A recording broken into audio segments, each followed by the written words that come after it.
بسم الله الرحمن الرحيم. السلام عليكم ورحمة الله وبركاته. كلنتي وعن وناكسن داوداشي ذا قيمة يقايالة من ربع يدعو النسان وولاشينا من معنا ويوتيوب فيني كسو دوادا مركلة يدقى على عمر برنامج كي عروفتا أهانتي برنامج هوري وآد وقرح بدن وقيمة بدن أي نقل قيب بشي آدي أدوغم هاد علينينا بل معنتنا عروتي ركا وحيابها أي أباهي إن يستنمقلين قدب قاس أي دي قميص كنا صارت لكن مركو هرب القصة دو يوتيوب جنال كاي.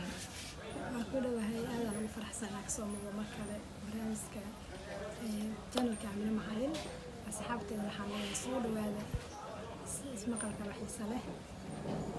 برنامج كان هذا هرؤسي كلو هذا هرؤسي كلو برنامج عروتي ما هم برنامج بلارن ومتقانا runtii maalin iyo laba aan loo soo koobi karin marka ilmahan inta badan waxay leeyihiin xaalado kala duwan ee maraan iyo waayo kala duwan marka dhowr qodob waxaa habboon in la tixgeliyo marka ilmaha korinaysid waxaa ugu horeeyo qofka markuu ilmaha korinayo inuu noqdo qof naxariis leh haddana saasoo tahay oo haddana inuu marka wax inqaabayana inqaabtiisa ay xadidnaato marka waxaa la dhahaa beerasho iyo naxariisasho aa la isku wadaa labadaas markii aad ilmaha korinaysid maxay tahay waxyaalaha marka ilmaha in laga ilaaliyo ay mudan tahay oo markay yaryar yihiin aysan habboonayn dhagahooda soo gaaraan runtii aniga Soomaaliya baan nahay dad duruufo adag iyo nolol waayo kala duwan soo maray ayaan nahay marka waxyaalo badan oo marka habboonayn inta badan ilmaha lagula dhacaa waxyaalaha habboonayn ilmaha dhagahooda runtii in laga ilaaliyo ay habboon tahay qofka korinaya oo waalidka markii aan ku leeyahay waalidna qof kasta ilma gacanta ku haayo duruufta doontaba waalid ugu noqoto ilmahaas waalidaa tahay marka waxaan tixgelinaa inta badan waxaa la tixgeliyaa ilmaha waxyaala in laga ilaalisho informationada qaar inaysan ilmaha aysan ogaanin inaysan ogaan ayaa habboonin kasoo qaad tusaale markii ilmaha ay sheeg labada waalid oo kale isku dhaxsan yihiin ilmaha inaysan ogaan waxyaalaha guri ka socdaan oo kaleeto kasoo qaad waalidka qof kamid ah oo shaqo la'aan yahay oo kale inaysan ilmaha ogaanin mataqaanaa waxyaalo badan oo waxa jiro oo aniga hadda Soomaaliya ilmaha ka qarinin oo si caadi ah dhexda la isdagaala in ilmuhu hortooda la isku dagaalo hooyada qofka isku dhaxsan inuu ilmuhu og yahay aabbaha qofka isku dhaxsan inuu og yahay iskuulka iyo macaa iyo waalidka isfahan darro ka jirto inuu ilmuhu og yahay laakiin taasi maxay ilmaha ma xakamay karaan ilmaha waxyaalaha qaar markay maqlaan waxay ku noqonayaan culays nafsi ay la soo darsay ma yaqaanaan waxaan si u shaandhay lahaayeen ma yaqaanaan waxaan siday mataqaana uga bixi lahaayeen ma yaqaanaan marka waxay ku noqonayaan culays iyo cunug inuu ka fikiro waxaa habboon xataa waxyaalaha qaar markuu soo kordhaan oo sida waalidka oo kale inuu safar degdeg u baxaayo oo kaleeto haddii ilmihii loo sheegay markuu ogaa inuu waalidka maqan yahay cunug waxaa laga inuu niyad jab ku dhaco marka waxaa fiican cunugu inuu markaste waxyaalaha qaarkood macnaha sidii loogu sheegayo inuu ka warhelin waalidkii oo labisan oo baxaayo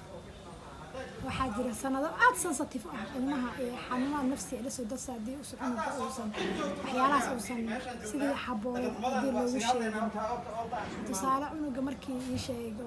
dagaal dhaco kaleeto laba qof oo manta guri ka tirsan oo markay isdagaalaan markii xaaladaas uu cunuga uu ka yahay goobjoog iyo aad u qaracmaayo laakiin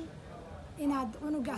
soo daraysa haddana inaad xaaladaas laga gudbiyo si caada loogu sheego waxyaalaha inta badan ilmaha ka ilaaliyo waxaa kamid cunuga markuu qalad galo inaad dadka hortiisa lagu garaaco in dadka hortiisa lagu canaanto oo kaleeto waxyaalaha ilmaha in dhagahooda laga ilaaliyo ay habboon tahay waxay tahay saad qaabka aad u hadlaysid runtii waxaa jira qof kasta qaab uu hadlo laakiin qaabkaas adiga ma jecel ilmaha inuu beri asagoo ku hadlaya aragtid haddaad taleefonka ku hadlaysid dadka waxaa jirta marka la caytamaaya wax u kala socnoon ilmiha dhowta markuu caytamo ama wixii lagu arkay haddana waa la garaacaya marka lambar 1 waxay tahay ilmaha dhagahooda horta in laga ilaaliyo waxyaalahaas yaa agtaada jooga markaa hadlaysid yaa agtaada jooga hadday xanaaqsan tahay qaabka aad u falcelinaysid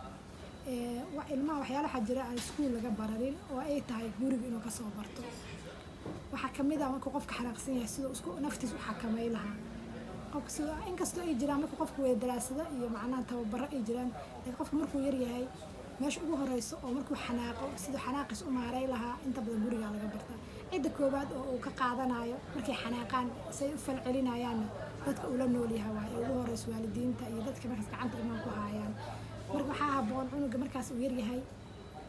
markuu mataqaa xanaaqsan yaho kaleeto qaabka aad u falcelinaysid wuu kaa fiirsanaa cunuga wuxuu maqal dhagihiisa soo gaarayaa marka qofka ilmaha gacanta ku haya markastoo horta ilmahayga aniga geysa maxay iga maqlaayaan sidoo kaleeto ilmaha inay mataqaanaa waxyaalaha qaar markay soo kordhaan cunuga si qof caadiya dhamaystir oo bini aadana waa in la taxgiintiisa la siiyo wax laga weydiiyo waxaasa soo kordheen ka waran waxyaalaha qaar su-aalaha uu qabo kaleeto ilmaha markay yaryihiin su-aalo fara badan ay qabaan inaa su-aalaha ay qabaan looga jawaabo intii xataa is leedahay ma garaadkiisa ma gaarsiisno inaad tiraa mar kale ayaa dhibkas ku fahansiin doonaa dhahay oo aadan ilmihii la quursanin ilmaha kasoo qaad markii ay iskuulka wax kala soo xurmaan oo kale xamaasad iyo xiise u qabaan inay macnaha la dhageysta ayay rabaan markaas oo kale hadal ku celisid qof qaldan ayaa dhageysanaya wuuna ka faa'iideysanaya markasta waxaa habboon qofka ilmaha barbaarinaya asaga naftiisa inuu marka la tarbiyay oo fiiriyo maxay tahay ii sheeg maxaa habboon inaa gudbiyo muxuu iga baranaya muxuu iga arkaya markaas kadibna saasaa marka waxuu noqonaa cunug nuuca cunuga aad soo saaraysid markaas wuxuu noqonaa cunug wanaagsan uu noqon karaa markaad adi waxyaalahaas oo dhan iska fiirisid aada iyo aad xilliyada qaar waxaa jirto ilmaha oo kale hooyada oo kale markay canaananayso oo kale hadallada aan u isticmaalno marka mawduucana waa mawduuc aada iyo aada muhiim u ah marka maxaa loo baahan yahay cunugii inuusan maqlin tusaale ahaan xilliga canaanta oo kale waalidku wuu careysan yahay cunugu waxbuu haleeyay dembiguu galay balka taasna ka waran horta qofku markuu xanaaqsan yahay miisaanka ka dhuman miisaan saxa ma haysto qofku markuu xanaaqsan yahay dareemihiisa o dhanaa kacsan bareesharkiisaa kacsan marka horta waxaa fiican qofka hadduu ilma edbinaysid adoo xanaaqsan waxaa inaa ilmada hadasho ma haboono because waxaa dhehaysaa marka xanaaqsanta qof kasta ku habboon inaad la hadashid laakiin ilmaha waa uu sii daran yihiinba marka ishee kasoo qaad intaad hadallo xunxun dhihi lahayd oo kaleeto inaad dhahdid just hal amar aad samaysid ardada meeshaan waxaasaa la sumaa istaag xagga fadhiisoo kaleeto inaad dhahdid macnaa hal adag eray inaad ku adkaysatid intii mataqaan habaar iyo cay iyo waxyaalaha habbooneyn oo hadhowti sida aad cunugaaga qalbigiisa aad uga tirtiri lahayd ay adag tahay marka waxaa habboon inaa marka horeetaba inaad adiga baratid sida naftaada u qaban lahayd u xakameyn lahayd kasoo qaad ilmahaaga markaad xanaaqsanta sida u qaylisid haddaad tahay dadka qayliyo kale ayaga markay isku xanaaqaan way qaylinayaan haddaad tahay dadka markay xanaaqsiya gacan qaada ilmuhu markaad xanaaqsiya way gacan qaadayaan marka qofku markuu si kale inuu qofka xanaaqis u bixiyo oo u xakameeyo ayaa habboonin si uusan cunuga wax jug weyn qalbiga uga gaarin oo mataqaa adigoo xanaaqsan aad ogeyn ood u dan lahayn inaad qofkaas aad wax dhibaataysid laakiin aad dhibaato qalbigiisa gaarsiisid aada iyo aad ka war waxaan ahnaa oo kaleeto ciyaalka waxaan wax ka sheegnaa qaab samaysanka cunugaas uu jirkiisa uu yahay taasina waa awood rabbaani ah tusaale ahaan waxaa kaloo dhahnaa balaayo kula cambuurnaatee kasoo qaad cunuga markii oo mataqaa hadalladaas waxaa la dhaha hadallada qalbi jabinta aada iyo aad hadallada qalbiga oo dadka dhaawacaan waaye marka horta horta qof koobaad uu ku dayana ilmaha waxaa qofka waalidka waaye wax kastoo cunug u dhaho oo wanaag ah oo waalidka dhaho si saxa u rumaysanaa qofku wax xun uu dhaho oo mataqa u sheegana si runa ayuu u rumaysanaya taasi marka waxaa ka dhalaysa in cunug kalsoonidiisa hoos u dhacdo uu noqon cunug isku kalsoon cunug aan isku kalsoonayn markasta dhahay waxaas ma samayn karo waxaas waxyaalaha aadka soomaalida ugula yaaba waxaa kamid ay dhahaan weligaa waxaas ma noqonaysid ilaahay xaggiis ma uga imaada see u dhihi kartaa weligaa ma dhihi karta because ilaahay xataa qur-aanka meelo yar ugu sheegay weligiis macnaha kelmadaas macnaha waxay sheegaysaa waaritaan waxaas inay waarayaan anaga bini aadan daan ahana wax waaraayo waxaan oo mataqaana waarayna ma kala garanayno marka macnaha weligaa khayrkaas laguma arkin ama weligaa waxaas ma samey kartid oo kaleeto waa laba khatar ah weligayba aan ka arxgal adaabkooda tida weligayba adoo wax fiican samaynaysa kuma arkin in cunugii lagu abaab dhaco yani hal qabaduu galo kelmadda macnahaas kelmaddaas oo waxaas ma samey kartid oo kaleeto waxaa waaya kelmad macnaha qofkii si saxa ayuu u rumaysanaa marka cunuga hadduu wax qaldan u aaminana waxay qaadanaya waqti dheer inuu qofka kasoo kabsado tusaale waxaa laga yaaba cunugaaga adig wax xunaa dhahday waaba dhimataba subxaan allah mana sixi kartid ya waxaa laga yaaba cunuga inaada dareemin adiga cunuga wax kutalo inay dhibeen inaada dareemin laga yaaba marka waxaa asana niyadda ku haystaan marka ilmahana badanaa markay niyadda wax ku haystaan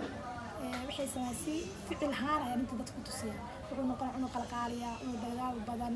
uu ilmihii kala laynaayo because niyaddiis waxa ku jiro sidii la rabay macnaha qofkii ma usoo bandhigi karo marka taas maxay keenaysaa qofka markasta ilmaha gacanta ku haayo hadallada uu ku hadla inuu xusho ayaa wanaagsan oo ku fiirsado maxaa ku leedahay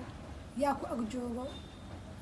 because ilmaha waxyaalaha dadka qofka la joogo way ka xiisa badan yihiin way ka jecel yihiin si dhaba ayay u rumaystaan inta badan waxyaalaha oo mataqaan dadka la joogo ku hareeraysan ay dhahayaan marka waxaa haboon markasta in laga fiirsado in waxa lagu hadlaayo ilmuhu markay kula joogaan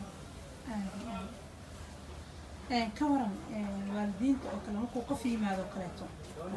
oo guriga maanta qof martiimka kusoo saacido kale waxaa laga sheekeynaa cunugan waxyaabihii soo kordhiyay ama waxyaabihii uu haleeyey waxaa laga yaaba marka tusaale waxaan usoo qaadanaynaa 2 cunug oo isla dhalatay ayaa midna wuxuu galay kaalinta koowaad midna wuxuu galay kaalin ma gelin markaasaa hooyada ayadoo dareensaneen inay qalbi jebinayso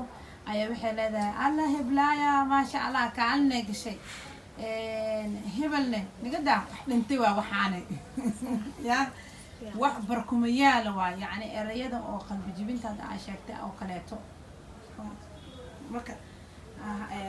markaas waxaa lahaa hebel somaa weligiisba kaalin ma gelin waxaa laga yaaba sanadkii hore inuu kaalinta asaga galeen weligiisba wax fiican ma soo sheegin kaalin ma galo yacni 2 cunug